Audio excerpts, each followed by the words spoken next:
Kolay gelsin. İsminiz nedir efendim? Eşe. Eşe ablacığım, bugün Buldan Yaylası'nda, Süleymanlı Yaylası'nda birazcık kendinizi tanıtır mısınız? Nereden geldiniz, ne iş yaparsınız? Biz Yörüğüz'de Yenice'de duruyoruz şu an. İşte üzüm bağlarında çalışıyoruz. Yörüğüz aslımız. İşte böyle her sene olduğu zaman geliyoruz buraya. Böyle. Sürekli her geldiğinizde çadır kurar mısınız? Kuruyoruz. Her sene kuruyoruz. Şimdi hindi köyde duruyoruz ama Yayla hayatında ne kadar yaşadınız? bayağı yaşadım. 20 sene yaşadım. 18 Oo, yaşında. bayağı yaşamışsın. Biz eskiden mesela motorla gidip geliyorduk. Şimdi bunlar kamyonla gidiyorlar. Ha, öyle işte. Afyon'da duruyorlar. Onunla annemgil gidiyorlardı ha. Konup göçmesi daha bir güzeldi. İneklerimiz vardı, geçilerimiz vardı. Böyle işte buradan yürüye. Mesela bugün göçüyorduk, bir köy yerine konuyorduk. Biraz daha gidiyorduk, bir köy yerine konuyorduk. Onlar daha güzeldi. Bundan güzeldi. Mesela ben evlenince hani köyde kaldım. Yılda bir gidiyoruz biz oraya. Yine çok özlüyoruz annemgil. Onlar şimdi arabayla gidiyorlar ama olsun yine de geliyorlar. Kardeşlerim oradan geldiler. Çadırdan evlendim ben böyle eskiden. Bir cümbüşüne sadece çalıyorlardı tev. Ondan evlendim. Eşinizle nasıl tanıştınız? O yerleşik düzenli Babam biri. da zaten. He, babamın amcaoğlusuydu. Öyle akrabaydı. Çadırda mı yaşıyordu onlar da? Onlar köye ev aldılardı Yenice'den. Kaldılardı. Köye gelin geldim çadırdan. Kadınlar arkada çalışırken yine biz evin beyine, çadırın beyine soracağız. Ahmet Yıldırım, Sarıtekeli yörüklerinden. Şu anda 10 yıl oldu yörükçülüğü bırakalı, bu işi bırakalı 10 yıl oldu. Buldan'ın Yenice Kent Mahallesi'nde ikamet etmekteyim.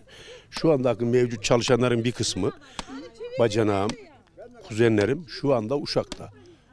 Yayladalar, Afyon'da yayladalar. Biz bu işi devam ettiren kişilerdeniz. Çadırın özelliği, çadırı tutarken bizim eski bildiğimiz düzen, bunun ölçüleri vardır.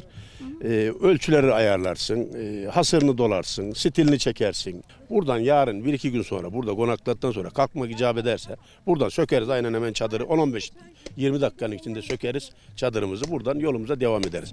Göç güzergahlarımız bellidir. O istikamete yaylaya doğru devam ederiz. Bizim oba Sarıtekeli Obası Uşak'tan Aydın Havzası'nda Denizli, Sarıgöl, Alaşehir bu havzalara yerleşik düzene birçoğu geçmiş. Düzen bu. İşte çadırımızı kurduk. Burada gelen misafirlerimizi şu anda toyda ağırlayacağız. Uzaktan akrabalarımız gelecek şimdi. İl dışlarından davet ettik onları. Burada gelecek, onlarla burada sohbetimizi yapacağız. Eski usulümüzü bir canlandıracağız.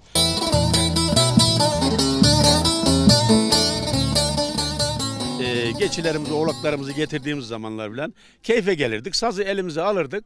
Böyle işte bazen yörük türkülerinden, yayla türkülerinden okurduk, söylerdik. Şenlenirdik, obaca toplanırdık, işte oynar kalkırdık yani. Ümmüm seni havalarda kaparlar, güzel sen al yanaktan öperler, kadın ümmüm öperler. Çirkini sen al ya karyoladan atarlar, kadın ümmüm atarlar. Var git ümmüm, var git doldur destini, ben bilemedim dostumu. Var git ümmüm, var git doldur suyunu, ben bilemedim huyunu. Çeşme önü çayırlık, ümmüm sende değil, ananda var cavurluk, kadın ümmüm cavurluk. Ümmüm sende değil, ananda var cavurluk, kadın ümmüm cavurluk. Var git ümmüm, var git doldur destini, ben bilemedim dostumu. Var git ümmüm, var git doldur suyunu, ben bilemedim huyunu.